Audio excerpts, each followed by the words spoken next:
Hello and welcome to this video tutorial by Computergaga.com, and in this video we are going to look at how to add a trend line to a chart to forecast future values.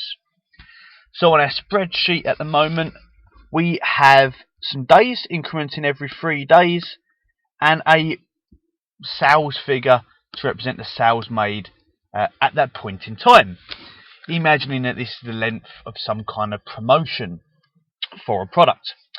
And a chart has been created for a nice kind of line graph here showing the rate of sales over the days of the promotion. And what we'd like to do is add a trend line to this chart to forecast the next 3 periods, so the next 9 days worth of this promotion. As things stand at the current sales, our previous data, our past data, what would we how are we going to predict this data? What would we expect to happen based on the previous data? Okay, so to do this we would select the sales chart so that we get access to the tabs on the ribbon at the top, and on the layout tab we can see a button for trend line.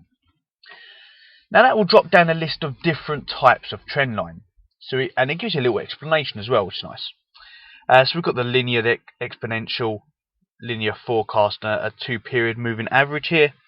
Now we're going to go into more trend line options because we need a little bit more than just that. And here's the full-on dialog box with the different trend regression types and also a forecast area near the bottom here that is of interest to us. Now to start off with, I'm going to go for a linear type, and each of these different trends, if you're not familiar with them, they have a little diagram to try and give you an idea of what they mean really. And linear is for a fairly steady rate, whereas an increase or decrease, but fairly steady rate of sales in this case. Exponential, which is quite a rapid, dramatic increase or decrease. Logarithmic, where it increases at a fair pace but then kind of levels out. Polynomial, it's very fluctuates a lot. Power, there's a specific rate to it. A moving average to kind of level out the different peaks and troughs, the different ups and downs of it. So depending on how your data is plotted, you would choose the relevant trend regression type or trend line type. I'm going to start off with linear, thinking that it goes at a fairly steady rate.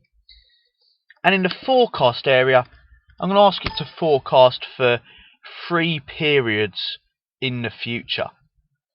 So again, a nice forecast.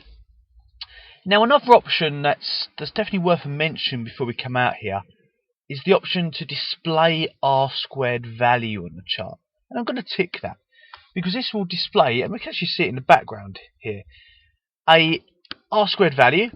Let's click close to see it properly. Displays the R-squared value to tell you the accuracy of your trend line there. So it draws this trend line showing a reflection on our past data, and then the forecast showing us that, you know, in 9 days time we should be on 30,000. That looks roughly pretty much bang on 30,000, tiny bit over. You know, in maybe 6 days time it looks like we're around the 28 and a half. So now it's just giving us, based on what's going on this linear regression, that is where you'd expect to be. And the accuracy is 0.82. The R-squared value is a value between 0 and 1. The closer to 1, the more accurate. So this is fairly accurate. It's not great, but 0.82 is not too bad. However, looking at our line graph, it's more of a logarithmic. You know, it increases at a fair speed, dips a bit, but then charges up again. But it's began to level out. It looks like interest is beginning to fade a little bit. So I'm going to back up to my trend line button again and more trend line options. What I might do is I might turn off the one that I've got and go back into trend line and add it again. Actually, got to be careful not to add a second one.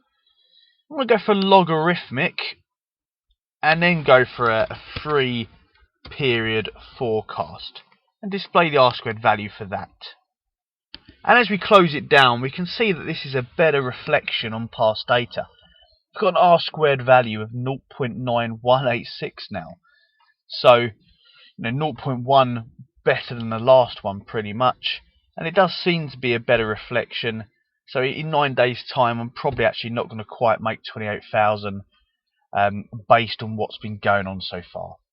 And obviously Excel cannot predict the future. It's not saying that this is definitely what will happen. There could be a decrease in sales, and I find myself 9 days down at 22,000. But based on what's been happening, this is a kind of assumption or forecast that we can use to try and help us make decisions in the future about a way forward. Okay, I hope you find this video useful. That was adding the trend line to a chart in Excel to forecast future values.